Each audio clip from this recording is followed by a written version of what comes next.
हे घर, हे नाव, हे मान सन्मान मी मिळवले. पिढ्यानपिढ्या आपलं नाव आहे. ते नाव झाकायचं नसतं, ते नाव राखायचं असतं.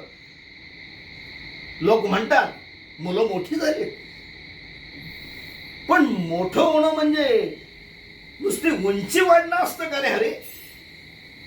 मोठा हो म्हणजे जबाबदारी घ्यायची, निर्णय घ्यायचे, आणि महत्वाचं म्हणजे ते निभवायचं असतं.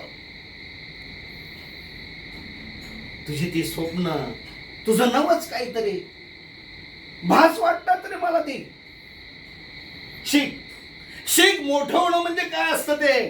आणि हो, लक्षात ठेव, ह्या घरात चालणार फक्त तेच जे माझ्या शब्दाखाली मान झुकवतील.